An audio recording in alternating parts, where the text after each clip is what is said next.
Hi everyone, I'm MaryAnn. I'm a visual artist and voice coach from Singapore, currently in Singapore, and welcome to day 42 of my 100 day vlog series.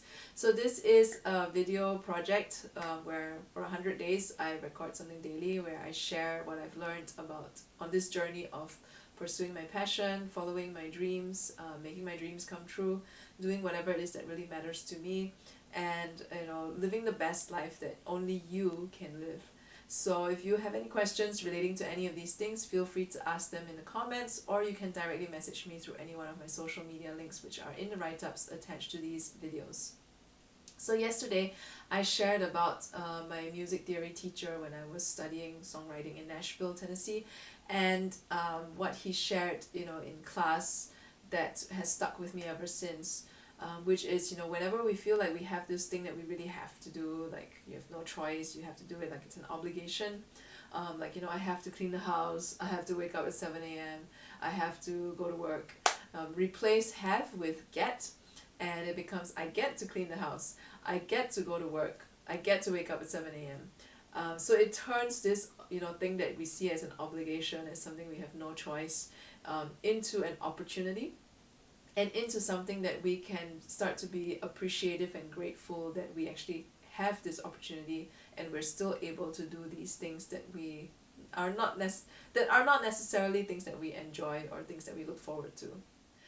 So when I shared this in yesterday's video, it brought to mind something that happened last year when I was in Europe.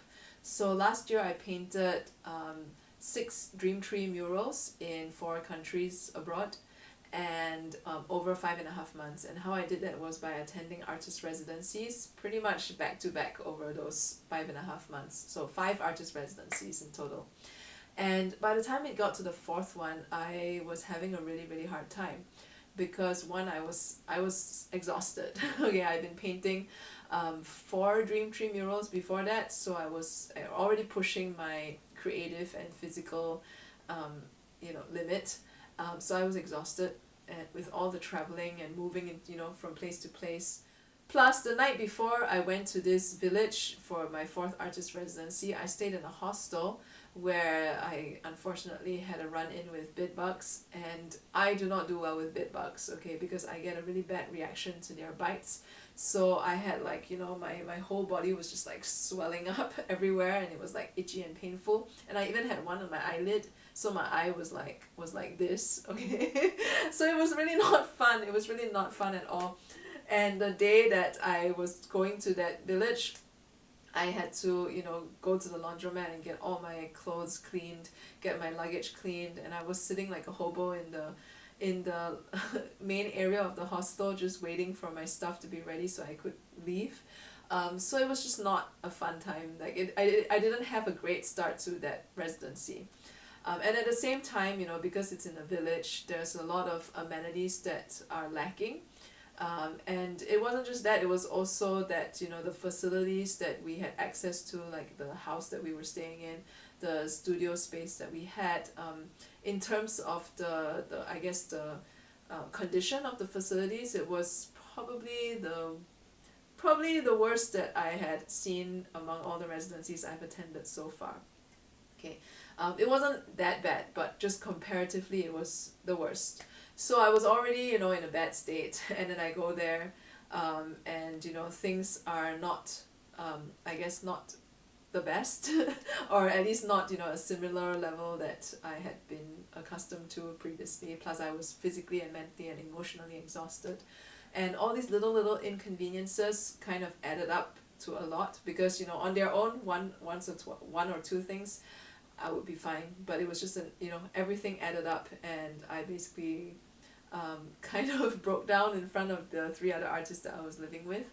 And they were very sympathetic. They listened, they heard me out, and I was sharing whatever was in my space. And then one of them said something that really stuck with me, and he said, I get that this is a particularly difficult residency for you right now, but hey, you're still here, and this is still a chance for you to do what it is that you want to do. Like, you get to do what you want to do, and not many people have that in their life. And when he said those words to me, it really stuck with me, because that's when I realized that no matter how shitty things were at that place, to them it was time away from their lives so that they could do the work that they really wanted to do. And that's when I realized too that, you know, pretty much almost all of the other artists that I had met, they have other, you know, they have other obligations in their lives. They have day jobs that they have to work, you know, or if they're a full-time artist, they are probably doing like commissions or something that is not really the work that they want to do. And so, or they have like family obligations, like kids that they're going to take care of. And then when they come to these residencies, you know, even though it may not be the best for them, it is still the opportunity to do the work that they've wanted to do. And what I took from that was, you know, there's never going to be a perfect time or a perfect place or perfect facilities or perfect whatever to do what you want. And yes, you know, these artists, you know, come to these residencies so that they can work on their stuff. But even in our day-to-day lives, you know, even when we are going through our day-to-day obligations and the things that we have to do, which, you know, we get to do, there are ways that we can create pockets of time and space for ourselves to do what it is that we really want to do what it is that really matters to us.